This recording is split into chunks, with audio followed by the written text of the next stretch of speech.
Здравствуйте, в эфире обзор чрезвычайных происшествий, в студии Юрий Осипов. Полицейские задержали подозреваемого в серии мошенничеств в Якутии. Он обманывал людей под предлогом покупки цифровой техники. В конце февраля в полицию Якутска обратился местный житель с просьбой привлечь к ответственности неизвестного молодого человека, который украл у него игровую приставку, шлем виртуальной реальности, а также игровые диски. Ущерб составил порядка 60 тысяч рублей. Потерпевший решил продать свои игровые гаджеты через интернет-сервис. Ему позвонил неизвестный, который выразил готовность купить игровые устройства. Вскоре к нему домой явился лжепокупатель и сообщил, что сейчас у него нет денег, и попросил отдать ему приставку со всеми аксессуарами с условием отсрочки платежа. Однако в установленный срок никаких денег от него не поступило. Злоумышленник начал искать различные отговорки, а вскоре и вовсе заблокировал номер владельца приставки. В это же время в полицию поступило еще несколько аналогичных заявлений о хищениях игровых приставок, смартфонов и других цифровых устройств, владельцы которых размещали объявления о продаже. Подозреваемым оказался 23-летний, ранее привлекавшийся к уголовной ответственности за совершение краж безработный местный житель. Выяснилось, что на его счету как минимум 6 подобных эпизодов. Украденное он сдавал в цифровые ломбарды города Якутска. Жительница Алданского района стала жертвой мошенников, покупая билеты на самолет. Полицейским она рассказала, что они с семьей запланировали отпуск в Краснодарском крае. Узнав в авиакассе, что стоимость билетов по маршруту Якутск-Краснодар-Якутск на 4 людей составит 260 тысяч рублей, она решила подыскать бюджетный вариант. В Инстаграм женщина нашла объявление о продаже авиабилетов по интересующему маршруту с 20% скидкой. Перейдя по ссылке в объявление, она попала на незнакомый сайт, где в специальном окне ввела свои данные и контактный номер. Вскоре ей на телефон поступило сообщение от мужчины, который представился менеджером авиакомпании и сообщил, что стоимость авиабилетов по выбранному маршруту составит 170,5 тысяч рублей. Лжепредставитель авиакомпании запросил копии документов и прислал договор с банковскими реквизитами для перевода денег. Женщина отправила нужные документы и оплатила билеты, которые представитель пообещал прислать к вечеру. Вскоре он перестал выходить на связь. Когда заявительница стала писать ему с другого абонентского номера, лжепредставитель ответил ей, что находится на зоне. Помощник лесничего обвиняется в получении взятки в Ленском районе Якутии. По данным Следственного комитета, в начале 2019 года обвиняемый на участке местности, расположенном на правом берегу реки Лены на расстоянии более 9 километров от поселка Пелиду Ленского района, выявил факт нарушения лесного законодательства обществом с ограниченной ответственностью.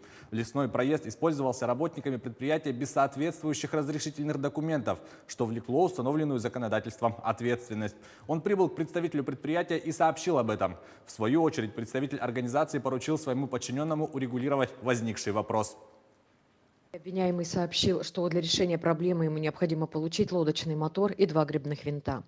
В дальнейшем представитель организации в торгово-выставочном центре, расположенном в городе Якутске, организовал приобретение по платежному поручению лодочного мотора марки Yamaha стоимостью 551 тысяча рублей и 2 гребных винтов на общую сумму около 21 тысячи рублей. Получив товаро-материальные ценности по доверенности, мужчина оставил их до востребования в торгово-выставочном центре.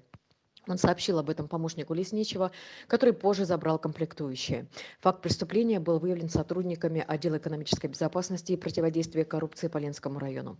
Расследование уголовного дела завершено. Несмотря на непризнание обвиняемым своей вины в совершенном преступлении, следствием собрана доказательственная база, которая легла в основу обвинительного заключения.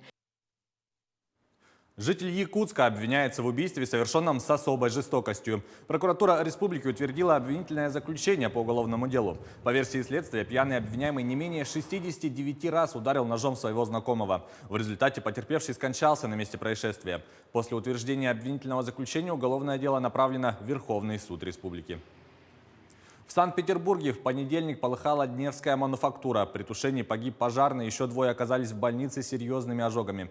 Пламя тушат 300 человек, почти 70 единиц техники и вертолет. В здании рухнула кровля. Мануфактура была основана в 1841 году английским купцом Джеймсом Торнтоном. До пожара в здании размещалось текстильное производство. Подробности в следующем материале рассказывает Анастасия Дмитриева.